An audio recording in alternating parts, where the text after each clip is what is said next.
My commander ordered me to destroy the evidence. I followed orders like I always did. 15 years later, I found out we were innocent all along, and the man I trusted most knew it the entire time. I need to tell you this story because it's been eating at me for 3 years now, because some of you out there might be carrying the same weight I am, and because the truth, even when it comes too late, still matters. My name's irrelevant. What matters is that I was a sergeant in the Army, deployed to Kandahar province in 2009. 26 years old, third deployment, thought I'd seen everything. I was wrong.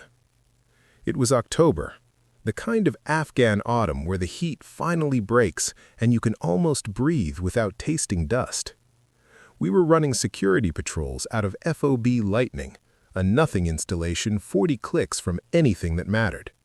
Our unit, Bravo Company, 2nd Battalion, 87th Infantry, had been there 6 months. Routine stuff mostly. Check the roads for IEDs, show presence in the villages, try not to get anyone hurt. My platoon leader was Lieutenant Marcus Webb, 32, West Point grad, on his second tour. The kind of officer who actually gave a damn about his soldiers. He learned everyone's names, asked about their families back home, made sure the guys rotated through the easier details. We'd follow him anywhere. That October day started like any other. Morning patrol, 12 of us in 3 Humvees, checking Route Amber for overnight activity. I was in the second vehicle with Corporal Danny Reeves, Private First Class Martinez, and our interpreter, Khalid. The road was quiet. Too quiet, Martinez kept saying, but Martinez said that about everything. Kid was 19, from El Paso, jumped at shadows. I told him to relax, drink some water, watch his sector. We were maybe 7 clicks out when we got the call. Civilian vehicle off the road, looked like it had hit something. Could be an IED, could be mechanical failure. Lieutenant Webb wanted us to check it out. Standard procedure. We approached, tactical, weapons ready, scanning for secondary devices or ambush positions. The vehicle was a beat-up Toyota sedan, the kind every third Afghan seemed to drive. It was nosed into a drainage ditch, rear wheels still on the pavement. No movement inside. Webb sent me and Reeves to clear it. We moved up, covering each other, checking our angles. The dust was thick, making it hard to see through the windows. I reached the driver's side first. The scene was chaos. 2 adults in front, 3 kids in back. The youngest couldn't have been more than 6. Nobody was moving. There was damage, significant damage, but not from an IED. The front end was crumpled, sure, but this looked like they'd lost control and crashed. Fast. Khalid came up beside me, started speaking in Pashto through the broken window. Nothing. I checked for pulses. The driver was gone.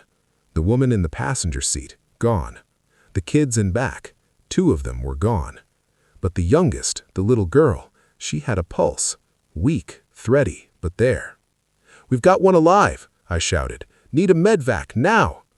Webb was on the radio immediately, calling it in. We got the girl out carefully, Reeves doing first aid while I secured the perimeter.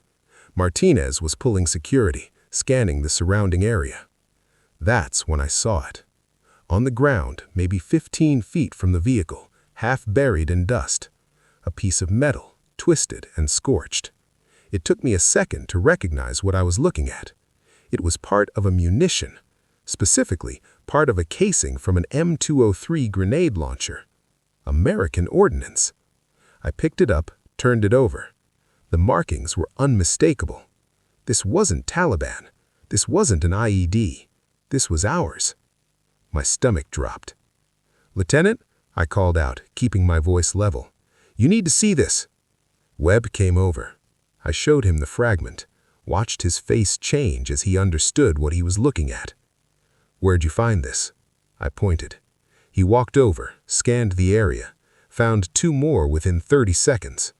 "Secure these," he said quietly. "Don't let anyone else see them. We need to figure out what happened here." The medvac arrived 20 minutes later. We loaded the girl, still unconscious, still barely breathing, and watched the Black Hawk disappear into the white sky. The rest of the family stayed where they were. We called in the Afghan National Police, standard procedure for civilian casualties. Back at the FOB, Webb pulled me into his office, just the two of us. "What you found out there, we need to be very careful about this." "Sir, that was American ordnance. Someone from one of our units engaged that vehicle." "I know what it was, Sergeant." He rubbed his face, looking older than his 32 years. "The question is, why and who?" He told me to write up a detailed report, everything I saw, everything I found, exact locations and descriptions. I spent 3 hours on it, making sure every detail was perfect. This was serious. If one of our units engaged a civilian vehicle, maybe mistook it for hostile, maybe called in air support on bad intel, people needed to know, needed to answer for it. I handed Webb the report that evening. He read it twice, asked me a few clarifying questions, then locked it in his desk. "I'm taking this up the chain," he said. "This goes to Captain Marino first, then probably to battalion. There'll be an investigation, could take weeks." "What about the family, sir? Someone should—" "Someone will. That's not our job. Our job is to provide the evidence and let the investigators do their work." He looked at me hard. "This doesn't leave this room. Understood? You don't talk about this with anyone, not Reeves, not Martinez, not your mother in your next phone call home. This is sensitive, and if word gets out before the investigation's complete, it could compromise everything." "Understood, sir." I trusted him. Of course I trusted him. Webb was the kind of officer who'd take a bullet for any of us. If he said this needed to be handled carefully, then that's how we'd handle it. 3 days went by, then a week. I didn't ask, didn't push. I figured these things took time. The little girl was at the hospital in Kandahar. I heard she'd made it through surgery but was still critical. Nobody knew if she'd wake up. 10 days after the incident, Webb called me back to his office. His face was different, harder, the kind of expression you get when you've been having conversations you didn't want to have. "Close the door," he said. I did. "The report you wrote, the evidence you collected, I need you to destroy all of it." I stood there, not quite processing what he'd just said. "Sir?" "The fragments, your notes, everything, it needs to disappear." "I don't understand. What about the investigation?" Webb looked at me for a long moment. "There's not going to be an investigation. This is coming from way above me, Sergeant. Above Captain Marino, above battalion. This goes up the chain further than either of us can see. And the order is clear. This incident gets classified as a traffic accident. The family lost control of their vehicle and crashed. That's the official story. That's the only story." My mouth went dry. "But sir, we found American ordnance. Someone engaged that vehicle. Those people were in the wrong place at the wrong time." His voice was hard now, clipped. "And whatever happened out there, it's bigger than you and me. I don't like this any more than you do, but we have our orders. We can't just—" "Yes, we can, we will." He stood up, came around the desk. "I know this isn't what you want to hear. I know it's not right, but sometimes in the military, we're asked to do things that don't feel right because they serve a larger purpose we can't see. You trust me, don't you?" "Yes, sir, but—" "Then trust me now. Destroy the evidence, forget what you found, move on. That's an order." I felt something crack inside my chest. This man, this officer I'd have followed into hell, was asking me to bury the truth about a family that was destroyed, about a little girl who might never wake up. Before I tell you what I decided to do, if you're hooked on this story, hit that like button and subscribe. There are dozens more voices like mine here. And drop a comment with your country. I'm curious where all of you are listening from. I went back to my bunk that night and stared at the ceiling for 4 hours straight. Reeves asked if I was okay. I told him I was fine, just tired. The lie came easy, too easy. The evidence was in my footlocker, the fragments, my photographs, my notes. 3 pieces of twisted metal that proved Americans had engaged a civilian vehicle. Proof that 4 people had lost their lives and a little girl might never be the same. And my commanding officer, the man I trusted, wanted it all to disappear. I thought about disobeying, thought about going over Webb's head, straight to battalion, maybe even to JAG. But Webb had said this came from above battalion. What if I reported it and they just buried it deeper? What if I ended up facing charges for disobeying orders and the evidence still disappeared? What if Webb was right and there was some bigger picture I couldn't see? I spent 2 days wrestling with it. Couldn't eat, couldn't sleep, couldn't focus on patrol. Reeves noticed, Martinez noticed, even Khalid asked if I was sick. On the 3rd day, I made my choice. I destroyed everything. Took the fragments out into the desert on a solo patrol, buried them deep where nobody would ever find them, burned my notes and photographs, wiped the memory card from my camera, made it all disappear like it had never existed. Then I went to Webb's office and told him it was done. "Thank you," he said quietly. "I know that wasn't easy." "No, sir, it wasn't. You did the right thing. You'll understand that someday." I wanted to believe him. God, I wanted to believe him so badly. The rest of the deployment blurred together. We ran our patrols, checked our routes, came back safe every night. The little girl from the crash survived, eventually woke up, went to live with relatives in Kabul. I heard she'd made brain damage, would need help for the rest of her life. I tried not to think about it. When we rotated home in December, Webb pulled me aside one last time. "What happened out there," he said, "it stays buried. For the good of the unit, for the good of the mission. You understand?" "Yes, sir." "You're a good soldier, Sergeant. You did what needed to be done. Don't forget that." I got out of the Army 6 months later, told myself it was time, told myself I'd done my part. The truth was I couldn't look at my uniform anymore without thinking about what I'd buried in that Afghan desert.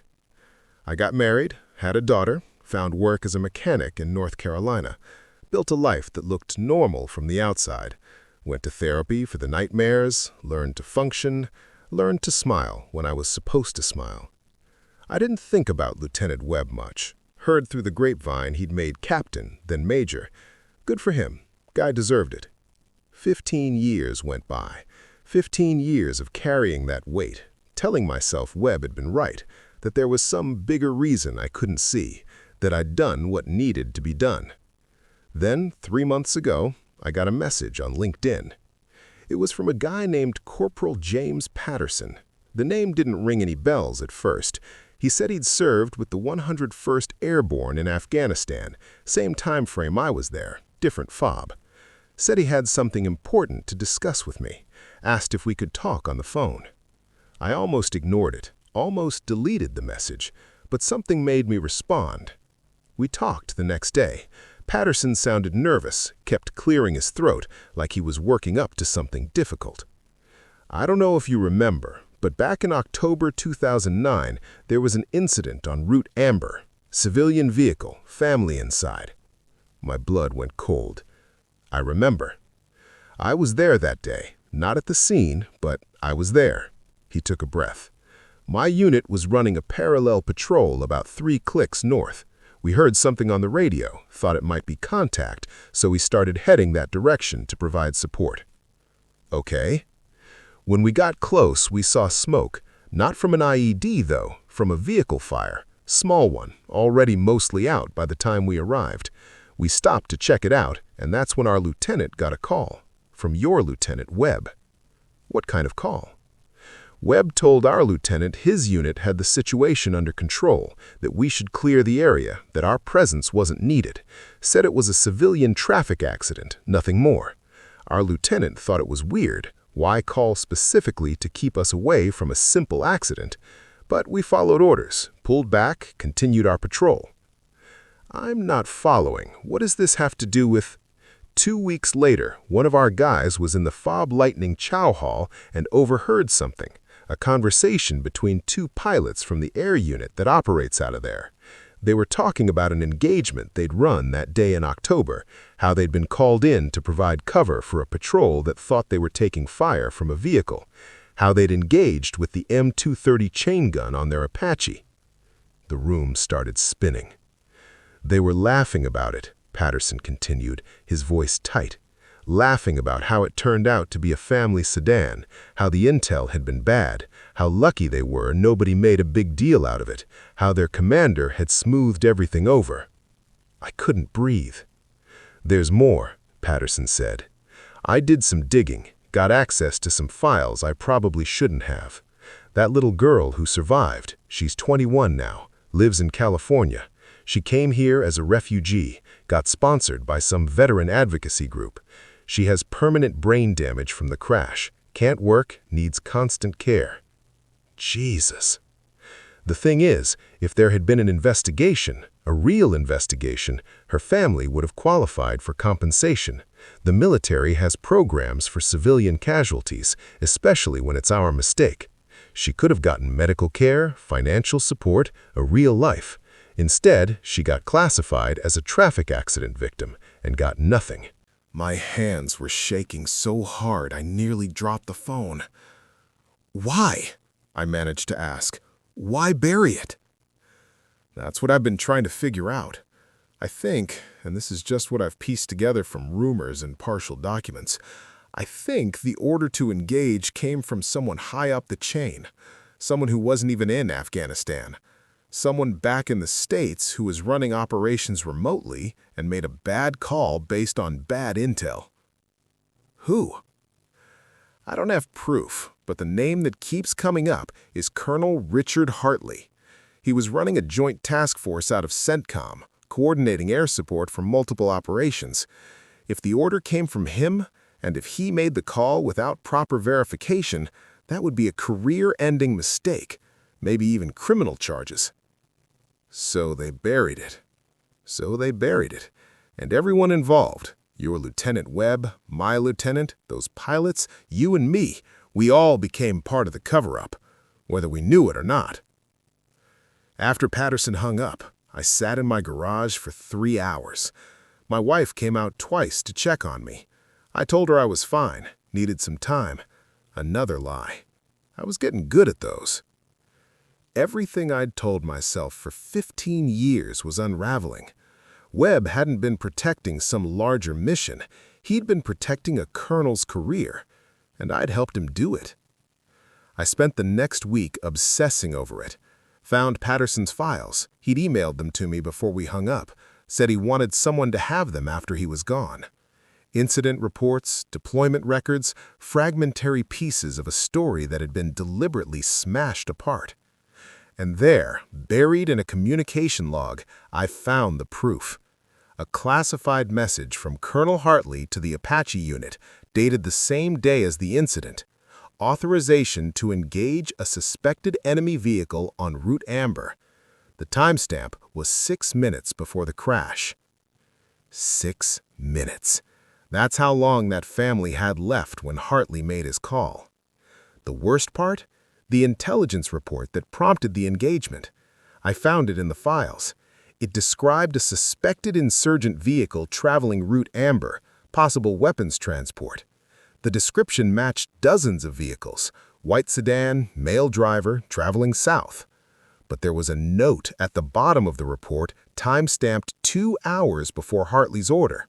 Intelligence retracted, vehicle identified as civilian pattern, no hostile indicators. Someone had pulled back the intel, said the vehicle wasn't a threat, and either Hartley never saw that retraction or he ignored it. Either way, he'd made a call that got 4 people gone and destroyed a little girl's life.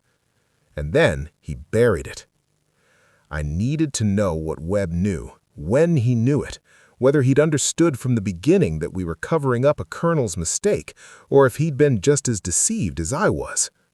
I tracked him down through old military connections. Major Marcus Webb, currently stationed at Fort Bragg, working in training and doctrine. I called his office, left a message saying I was an old soldier from his platoon in Afghanistan, wanted to reconnect. He called me back the same day. "Sergeant," he said, and I could hear the warmth in his voice. "Damn good to hear from you. It's been what, 15 years?" "About that, sir." "Drop the sir. I'm not your lieutenant anymore. Just Marcus." "Hell, I hear you got out, got married, got a kid. Good for you. You deserve it." "Thanks. Listen, I was hoping we could meet up. I'm actually going to be near Bragg next month. Thought maybe we could grab a beer, talk about old times." "Absolutely. I'd love that. You still in touch with any of the other guys?" "Here and there. Actually, that's kind of what I wanted to talk about. That deployment in '09. Some things have been on my mind lately." The pause on the other end of the line was barely noticeable. Maybe I imagined it. "Sure, we can talk about whatever you want. Just shoot me a message when you're in town." I drove to North Carolina 3 weeks later. Webb suggested a bar off post, quiet place where soldiers went to avoid other soldiers. I got there first, ordered a beer I didn't drink, and waited. He walked in looking exactly like I remembered, just with more gray at his temples and a few more lines around his eyes. Still carried himself like an officer, that particular blend of confidence and awareness. We shook hands. He ordered his own beer. We made small talk for 10 minutes, his kids, my daughter, the weather, the Army's new training protocols, dancing around what we both knew I'd really come to talk about. Finally, I couldn't stand it anymore. Route Amber, October 2009, the civilian vehicle. Webb's expression didn't change, but something shifted behind his eyes. "That was a long time ago." "I know what happened. The Apache engagement, the retracted intel, Colonel Hartley's order, all of it." He set down his beer carefully. "You've been talking to people. A guy named Patterson, 101st Airborne, he had files." "Patterson's a problem." Webb's voice was different now, colder. He should have kept his mouth shut. "He's not in the ground yet, Marcus, and yeah, he's talking, because what we did, what you made me do, it was wrong. What I made you do was follow orders. What I did was keep our unit together. By covering up a mistake that cost 4 people their lives?" Webb leaned forward, his voice dropping. "You want to know what really happened that day? You want to know why I told you to destroy that evidence?" "Yes." 3 days after that incident, I got a call. Not from Captain Moreno, not from Battalion, from a colonel I'd never heard of, based out of CENTCOM, Colonel Hartley. He knew about the ordnance you'd found, knew about your report, and he made me an offer. "What kind of offer?" He said if I made that evidence disappear, if I made sure the incident got classified as a civilian traffic accident with no military involvement, he would personally guarantee that every soldier in my platoon would have their deployments monitored, that if anyone was injured, their families would be taken care of, that if anyone was lost, their survivors would get benefits beyond the standard package. I stared at him. "You bribed me." He gave me a guarantee, and you know what? He kept it. Remember when Martinez took shrapnel from that IED in 2010?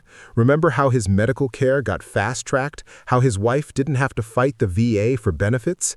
That was Hartley. Remember when Thompson got wounded out and needed surgery his insurance wouldn't cover?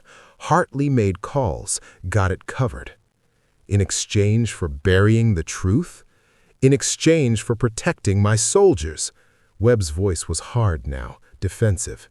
"You think I wanted to make that call? You think I liked asking you to destroy evidence? I had to choose between justice for one family I'd never met and protection for 30 soldiers I was responsible for, men who trusted me to bring them home, men who had wives and kids and parents waiting for them. So you chose us.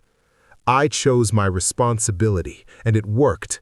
Everyone in that platoon who got hurt, their families were taken care of. Everyone who came home safe, they came home to support systems that actually functioned. Hartley kept his word." I felt sick. Did the others know? Reeves? Martinez? Any of them?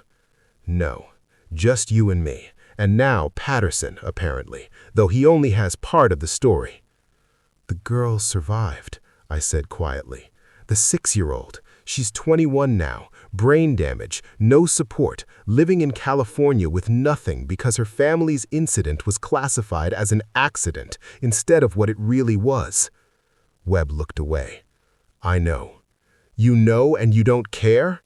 I care.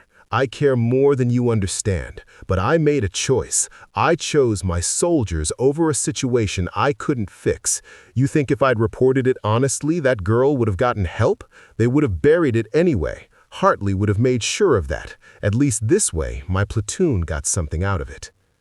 I need to tell you what happened next, but first, if this story's got you, show some love with a like and subscribe. I read every comment, especially love seeing where you're all from around the world. You could have fought, I said.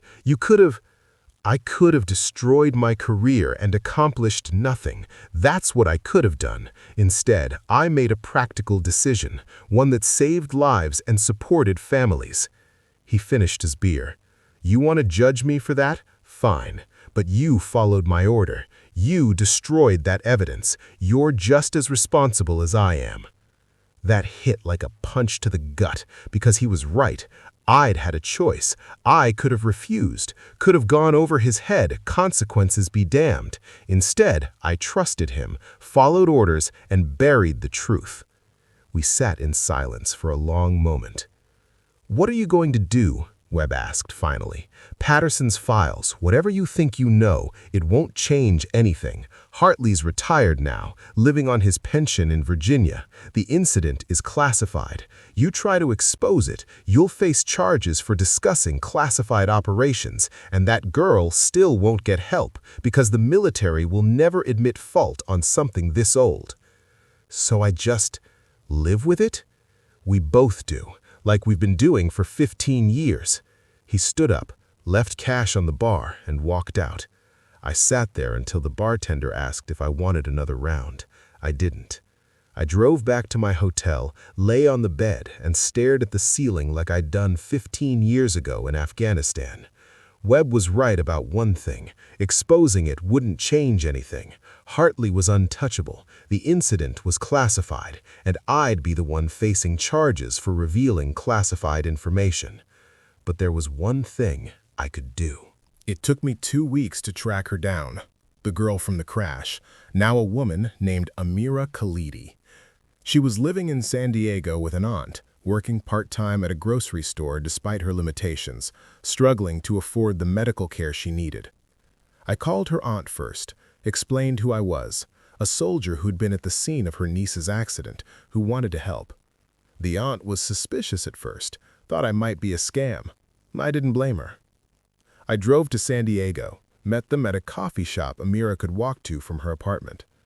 Amira didn't remember the crash. The brain damage had taken that mercy from her. She knew what had happened, her aunt had told her, but the actual memory was gone. She was small, quiet, had a scar along her right temple where they'd done surgery.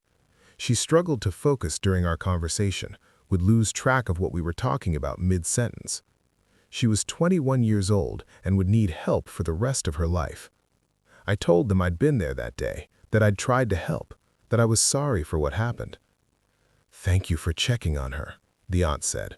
"No one from the military ever did after the hospital. They said it was a car accident, that there was nothing they could do."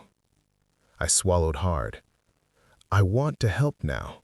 Whatever medical care she needs, whatever support, I have some money saved. It's not much, but it's something. They both stared at me. "Why?" Amira asked, her words careful, deliberate. "Why would you do that?" "Because I destroyed the evidence that could have saved your life. Because I followed orders instead of doing what was right. Because I've been carrying you with me for 15 years and I need to try to make something right." "Because I was there," I said instead, "and because someone should help." I set up a fund, started with $10,000 from my savings, money I'd been keeping from my daughter's college, but she had time and Amira didn't. I made it anonymous, routed through a veterans charity that couldn't be traced back to me. Then I reached out to others from my old unit, Reeves, Martinez, Thompson, the guys who'd been there. Told them about Amira, about what she needed, about how the military had classified her family's incident as an accident. Didn't tell them about the ordinance, about Hartley, about Webb's deal, just that there was a girl who needed help and we'd been there that day. Every single one of them contributed. Some could only spare $100, some sent more. Within a month, we'd raised $40,000, enough for Amira's medical care for 2 years, maybe 3 if we were careful. It wasn't justice, it wasn't even close to what her family deserved, but it was something. I met with Patterson one more time before he passed. He'd gotten worse quickly, could barely get out of bed, but he smiled when I told him what we'd done. "Good," he whispered. "That's something. That's real. It doesn't fix anything. Nothing fixes it, but it's something." He coughed, grimaced. "You going to expose Hartley?" "No." "Why not?" "Because Webb was right. It wouldn't accomplish anything except destroying my life and everyone else who was there. The system protects guys like Hartley. It always has." "So he wins." "He's already won. He won 15 years ago when we buried that evidence." Patterson was quiet for a moment. "Maybe. But that girl, Amira, she gets to keep living. That's something Hartley didn't give her. You did." He passed away 3 weeks later. I didn't go to the funeral, didn't know him well enough, but I think about him sometimes, about how he spent his last months trying to make something right. I haven't talked to Webb since that night at the bar. He sent me a Christmas card last year, just a generic one. "Hope you and your family are well." I didn't send one back. I think about that day on Route Amber more than I'd like to admit, about the choice I made, about the order I followed, about whether Webb was right, whether protecting the soldiers I knew was worth burying the truth about the family I didn't. I don't have a good answer.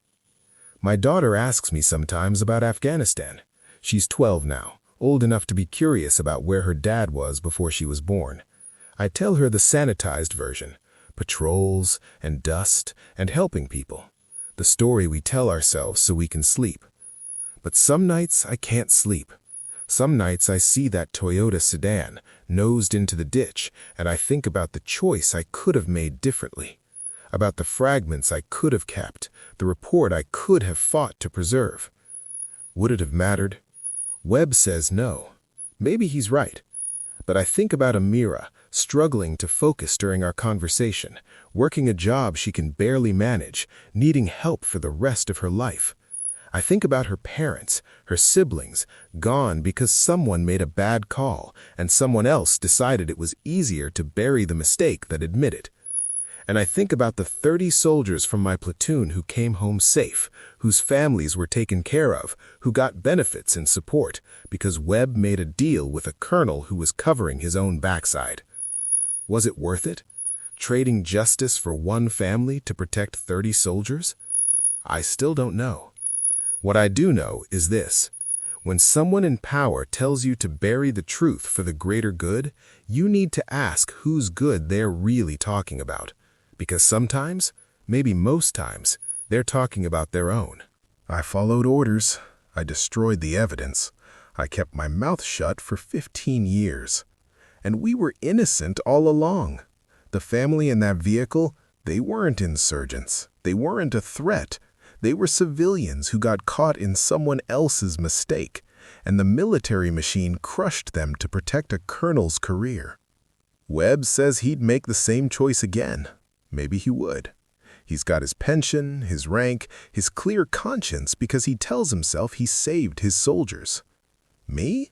I've got $40,000 in a fund for a woman who'll never be whole again. I've got a daughter who asks about Afghanistan and gets the sanitized version. I've got a savings account that's lighter than it should be and a weight that never quite goes away. Was it the right choice? I still don't know. But at least I'm trying to make something right now, even if it's 15 years too late. The evidence I destroyed could have changed everything. It could have forced an investigation, held Hartley accountable, gotten Amira the care she deserved from the beginning.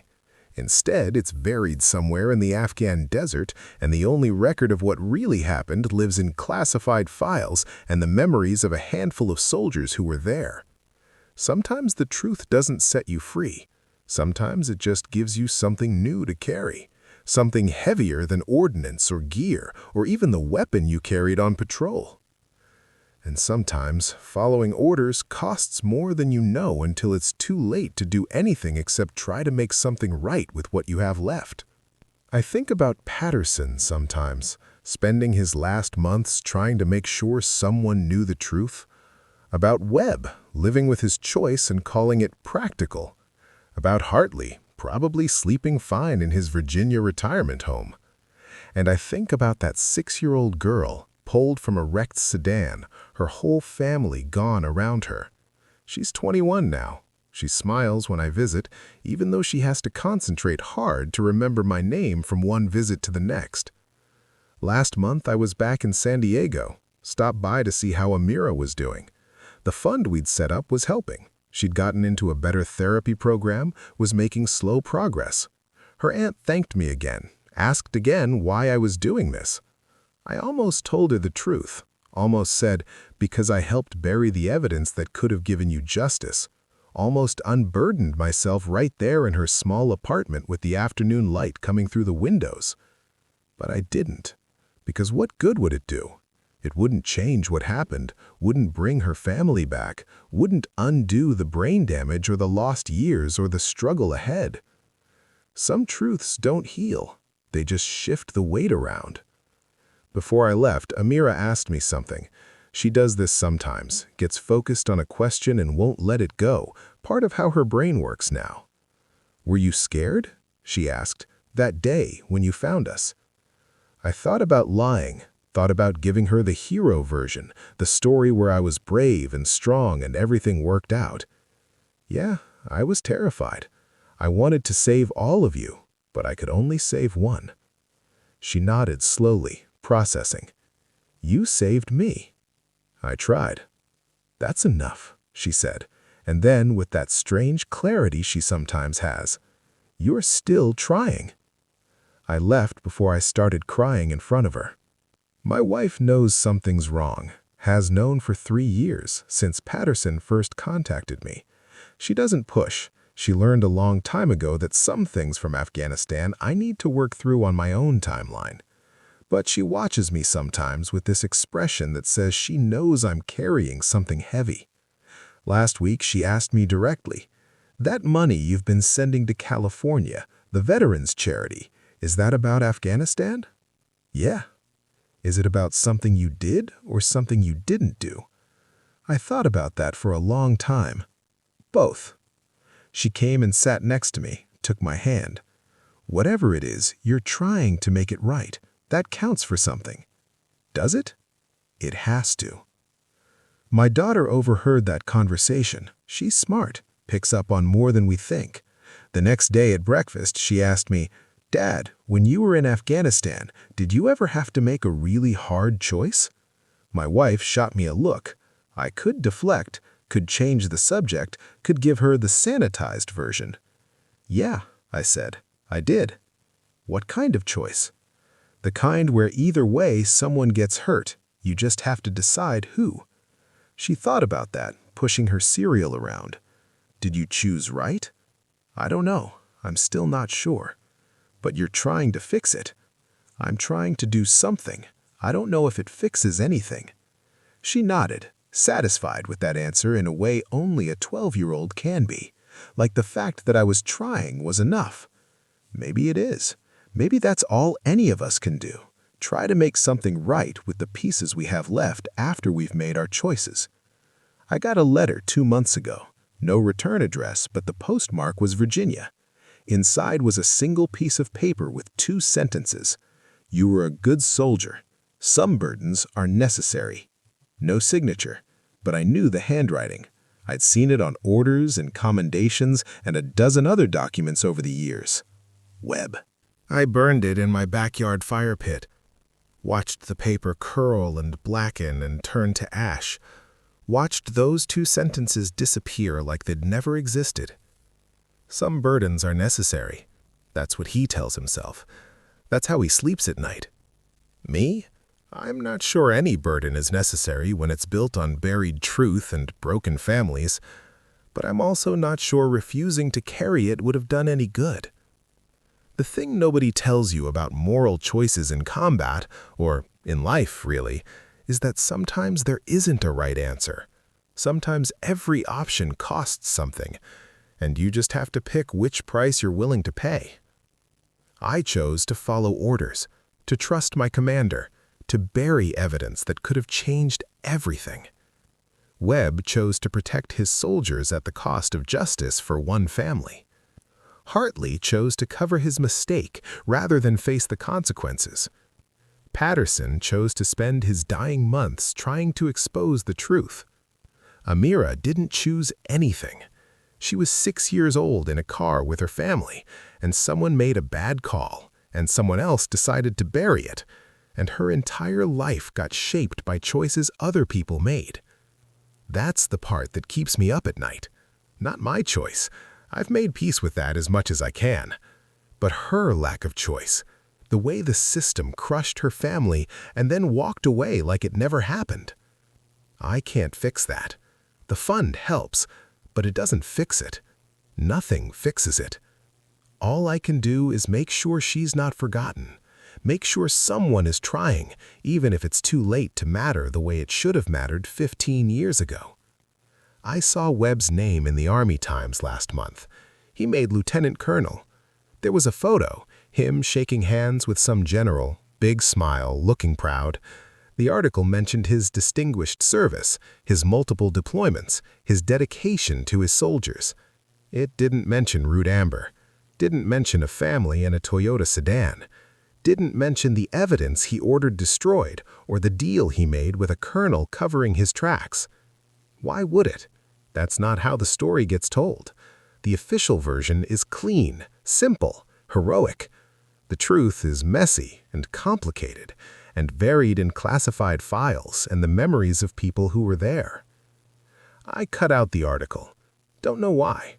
Put it in a drawer with my old deployment photos and the challenge coin Webb gave me when I left his platoon. Reminders of who I was, what I did, the choices I made. Sometimes my daughter finds that drawer, asks about the photos, the coins, the man in the uniform. I tell her stories, the safe ones, the ones that make sense, the ones where I was scared but did my job and came home, and that was enough. I don't tell her about the fragments buried in the desert, about the report I burned, about the little girl who became the woman I visit in San Diego every few months. Not yet. Maybe someday, when she's older, when she can understand that her father isn't a hero or a villain, just a soldier who made a choice and has been living with it ever since. The fund reached $60,000 last month. More guys from the old unit heard about it and contributed. Some of them probably guess it's connected to that deployment, to something we don't talk about. But nobody asks directly. That's not how it works with soldiers. We carry things. We help each other carry things. And we don't always need to say why. Amira's aunt called me last week. Amira had gotten accepted into a specialized program at UC San Diego. Therapy, job training, support services. The kind of thing that gives people like her a real shot at independence. The fund would cover most of it. She wanted me to thank you, all of you who've helped. She doesn't understand why, but she's grateful. Tell her she doesn't need to understand. Tell her she deserves it. After we hung up, I sat in my garage for a while. Thought about that day on Route Amber. About the choice I made. About Webb's words, "Some burdens are necessary." Maybe he's right. Maybe the burden I carry, the weight of knowing what really happened, of living with the choice to bury it, maybe that burden serves some purpose, keeps me honest, keeps me trying. Or maybe that's just what I tell myself so I can sleep at night. I don't have the answers. After 3 years of wrestling with this, after 15 years of carrying it, I still don't know if I made the right choice. I don't know if there was a right choice. What I do know is this. A family went out on Route Amber one October morning and never came home. A colonel made a call he shouldn't have made.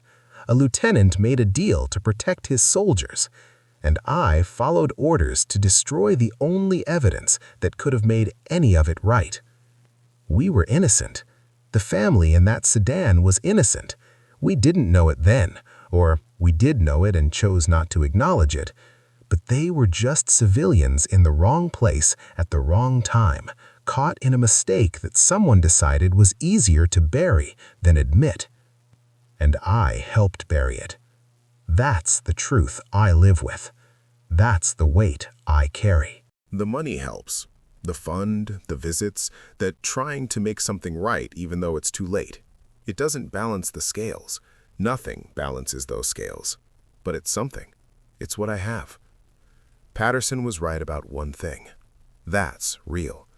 Making sure Amira gets care, making sure she has a chance at a life, that's real in a way the classified files and buried evidence never can be.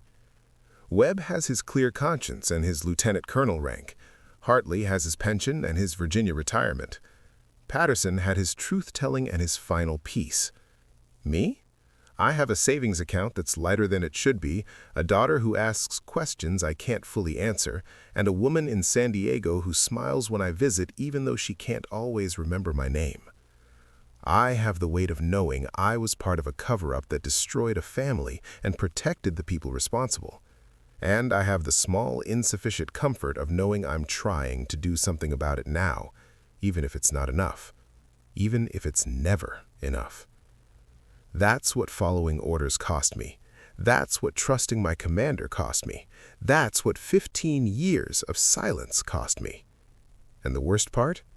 I'd probably make the same choice again.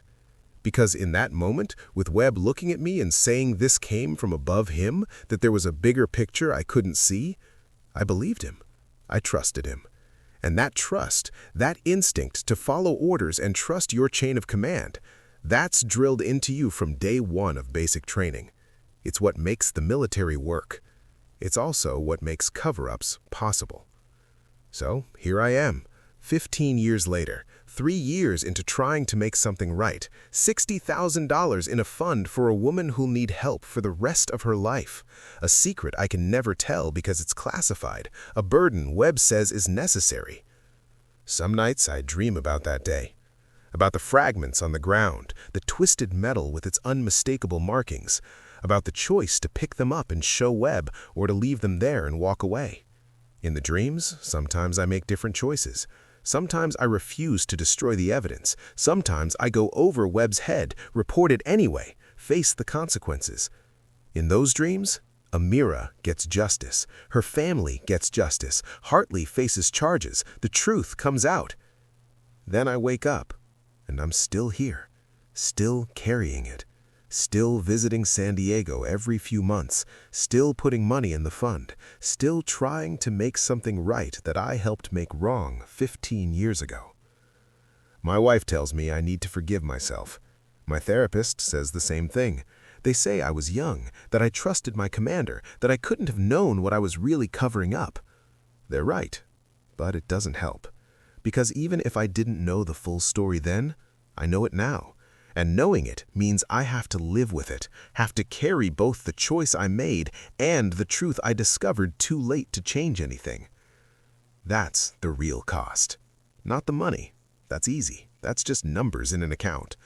The real cost is knowing that innocence isn't a shield, that good intentions don't undo bad choices, that following orders can make you complicit in things you'd never consciously choose to support.